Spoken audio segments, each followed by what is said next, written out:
কিন্তু 71-এর পরে এতগুলো বছর পার করার পরেও তারা এই জিনিসগুলো সমাধান না করে আজকে আমাদের প্রজন্মের কাছে কেন এই প্রশ্ন তারা করে, আমরা তাদেরকে বরং বিচার কাঠগড়ায় দাঁড় করাতে চাই। আর থরেও কেন এই বিষয়টির সুরাহা হয়নি?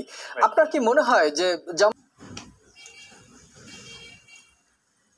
শিবির, বাংলাদেশ ইসলামী ছাত্র শিবিরের সভাপতি এবার কাঠগড়ায় দাঁড় করিয়ে দিল উপস্থাপক সাংবাদিককে? মুক্তিযুদ্ধের পন্থা বলে গালি দেয়া, মুক্তিযুদ্ধের পন্থী বলে গৌরব করা সেই সকল শক্তিকে যারা এখনো মুক্তিযুদ্ধ নিয়ে প্রশ্ন করে। কারণ কি? কারণ 71 সংগঠিত হয়েছে এখন থেকে 54 বছর আগে। 54 বছর অতিবাহিত হওয়ার পরেও আপনি এই বিষয়টি সুরাহা করতে পারেননি। যারা সুরাহা করতে পারেননি তাদেরকেই কাঠগড়ায় দাঁড় করালো ইসলামী ছাত্র শিবিরের সভাপতি জাহিদুল ইসলাম। এবং তিনি শুধু কাঠগড়ায় দাঁড় করাননি, এতদিন পর্যন্ত ব্যাপারটি জিয়ে রেখেছে, সমাধান করেনি। এখন এই প্রজন্মকে প্রশ্ন করেছে, যেই প্রজন্ম ওই সময়টা দেখেইনি।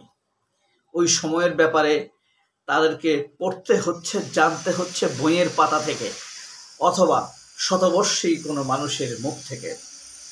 যারা ন্যূনতম তথাকথিত স্বাধীনতা বা মুক্তিযুদ্ধের কথা বলতে পারে তাদের বয়স কমপক্ষে এখন 66 বছর।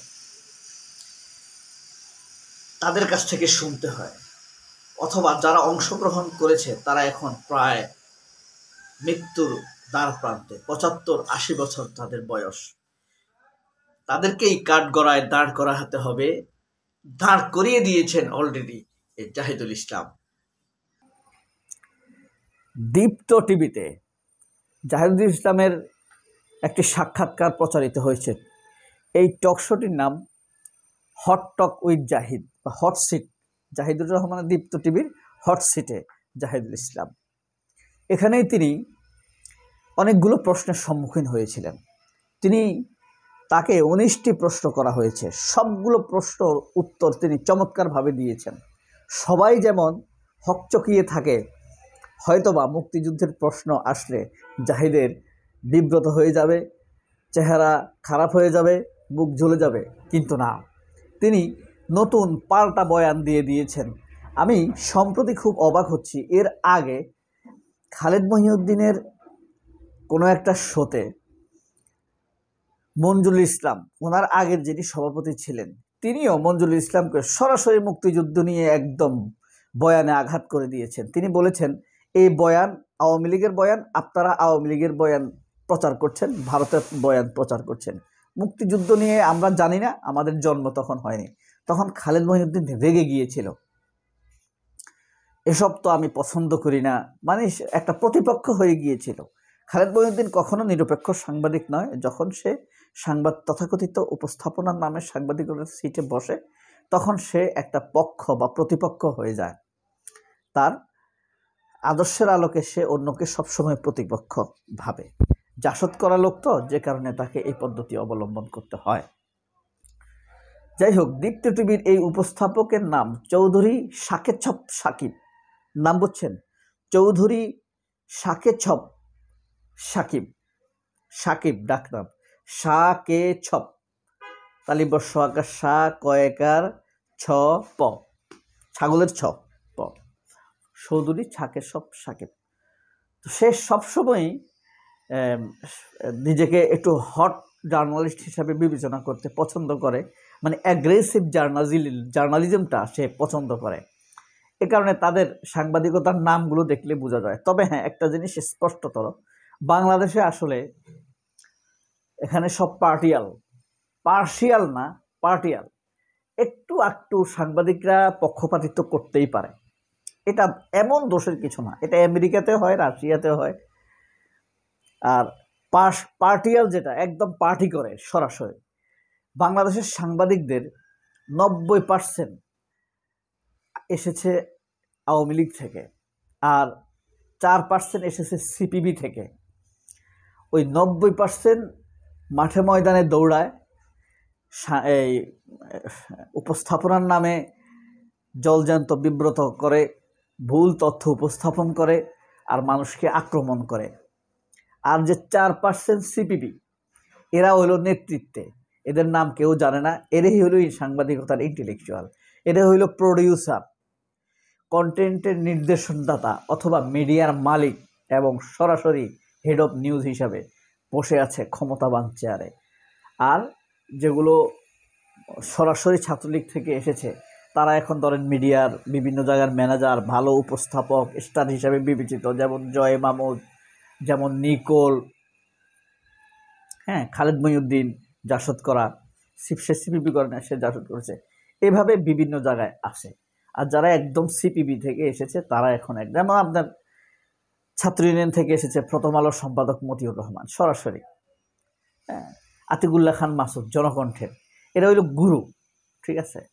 তারপরে আপনার শায়েখ সিরাজ, হ্যাঁ, তারপরে জিল্লুর রহমান সিপিবি করা, ঠিক আছে, এরা এই লেভেলে আছে।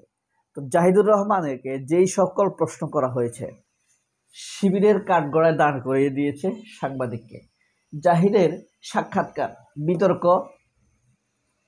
এবং কি তর্ক কি বলল, তো বলা হয়েছে শিবির তো তাদের নাম পরিবর্তন করেছে ৭৭ সালে, অর্থাৎ শিবির কি তাদের আদর্শ বদলে ফেলেছে?